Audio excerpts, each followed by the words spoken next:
My name is Karimi Sunday Steve. I'm from Kogi State. Mr. President, I want to confess my sin today. Because this is holy month of Ramadan and at the same time of fasting. I'm one of those that put you in this problem. And I'm very sorry. When my sister came to the Senate, you were very reluctant, giving her a leadership position. I want to recall your word. You said she's a rookie. And there are people that came before her. Karimi, why would I give her chairmanship position? You said you wouldn't do that. That your conscience will not allow you to do that. I went to some leaders here to put pressure on you. Then finally, me and Senator Jubri came to you that position that Senator Ohere left is for Kogi State. It's not. And that you must give it back to Kogi State. I even went to old meeting with the husband to strategize on how she will be given that chairmanship of local content. And finally, you succumb. I'm very sorry, sir. When we gave seats here, the seat I allocated to her was where Senator Orwell is sitting. It caused problem here. Senator said she came, she was the last person that came while we sit in front of them. You had to lead the leaders here and corrected me. Speaking to the microphone. You led the leadership after sitting one day that Karimi, what are you doing? You want to divide this place because you want to favor your sister? That is not right. You have to reallocate the seat. In fact, when you still reallocated the seat, I still put her that edge. Why? Just to, at least, make my sister comfortable here. Senate President, I want to recall what happened that day before the leadership came in. She was very unhappy. She shouted my name to the high heavens, abused me, abused my mother. For what? For simple change. Abused your mother? Sir? Was your mother around?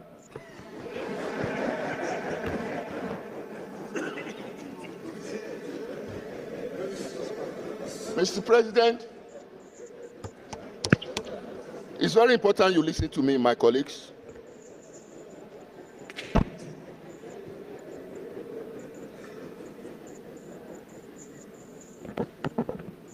Mr. President, my colleagues, I'm a Christian.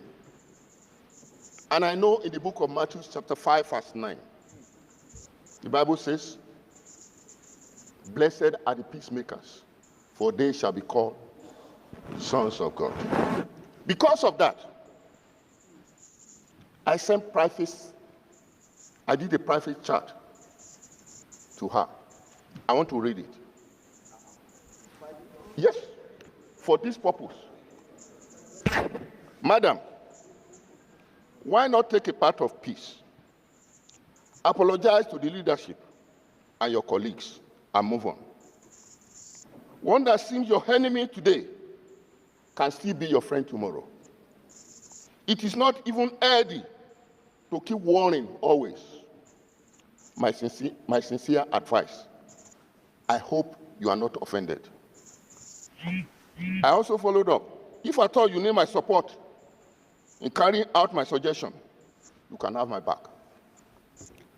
The Spirit of God is leading me to doing this. Please note that I have not discussed this with anyone. Do not interpret this to be anyone sending me to you. Your husband is our friend that will enjoy a valued relationship. with. And I owe him a lot to have decided on this move. God guide you aright. He who fights and run away may live to fight another day. Those advising you to keep fighting, most of them doesn't know what it takes to win an election to the Senate. You know your labor, the pain, the struggle to get where you are. You need a good relationship with your colleagues to get the best for your people. A little here, a little there, bending to people's opinion. A good politician will do all possible to move on. Note that we have not spoken for 6 months. To have changed my mind and do what I'm doing tonight is the grace of God in me. This text was sent on 24th February 2025. She received it because I know some people also told me a reaction to this text, even in Singapore, where they were. Mr. President, just like Moses told God, the Lord told Moses at the mount of Horeb, you have stayed in this mountain for too long. We have stayed in this mountain for too long. Let us take Nigeria to the promised land. There are works to do for our people. We are not sent here because of all these intrigues and all this rubbish. We are sent here to work for our people. Let the decision of the committee, let it stand. Thank you. Mr. President, for this opportunity that you have given to me to make a few remarks about what is on the table before all of us. Distinguished colleagues, I know how senators have been feeling about the subject of discussion today. Mr. President, distinguished colleagues, I am sure that all of us are very well aware of the efforts that were made to avoid today. And so I want to say, on behalf of myself and my colleagues on this side of the aisle, that we feel very sad that this thing is coming from this side. I would have loved that it is coming from this side.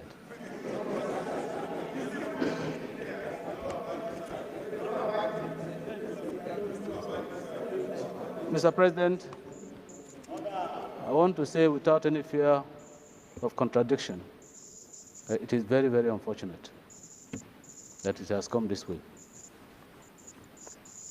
Like I said, all efforts were made to avoid what is happening today. We are members of the minority on this side, but we are also senators of the Federal Republic of Nigeria. And we have our rules. And as chronologically put together here, there is no doubt that there has been a breach of our rules. And breaches of rules and laws definitely come with consequences. These are the consequences that have been put very clearly here, that ordinarily would have been avoided. Mr. President, we are not against the report. But Mr. President, I want to remind all of us that we are all Nigerians. And as Nigerians, we have the tradition encapsulated in the sage that if you beat your child with the right hand, you draw that child with the left hand. We therefore say that this Senate is aware that even in our homes, we have very recalcitrant children. we don't drive these children away from the house. So we keep begging them to be of good behavior. Sometimes we beat them too. And so today we are faced with this situation that we all know impinges on the integrity of this institution, that is ordinarily the highest lawmaking institution in Nigeria. And so the expectation of many Nigerians is that we must demonstrate the highest level of integrity. And it starts with obeying our rules. Having said that, Mr. President, from this side of the aisle, we want to plead that while implementing these recommendations that will be approved by the Senate, or is most likely to be approved by the Senate, if it is convenient for the Senate and Mr. President, now that even the committee has given a window of possible mitigation of this sentence, we want to ask if it is convenient for the Senate and Mr. President that the 6 months punishment for suspension be reduced to 3 months. I say this with all with all sense of responsibility, but I think that with what has been canvassed here and the unanimity of senators on the gravity of these incidents, on the integrity of this institution, that 3 months is sufficient for some level of restitution, that 3 months will be enough for our sister and us here to reflect, to circumspect, and agree with the generality of opinion here. One person or 2 persons, or even a group of persons cannot be bigger than the generality of the Senate here. And even as we rose from our meeting yesterday, to avoid this moment, we had raised the subcommittee to interface with the relevant persons in this impasse. Unfortunately, we have not been able to actualize our desires until today. And so, Mr. President, on behalf of myself and my colleagues here, we just pray that this type of ugly circumstance will not rear its head again. And going forward, having admitted that we are one family in this Senate before, that we will continue to remain the one family that we have adopted for ourselves in the past, believing that Nigerians are looking up to us for laws and checks that will bring succor to the ordinary Nigerian. I think that, as unfortunate as it is, this distraction is avoidable. And after today, Mr. President, I hope very sincerely that all of us will put hands together to ensure that we abide by the rules of the Senate, that we conform ourselves and focus ourselves very, very sensibly on the reasons why we are here, to make laws for this country, to attract benefits to our constituencies, and ensure that Nigerians benefit from good governance. Mr. President, I thank you for this opportunity.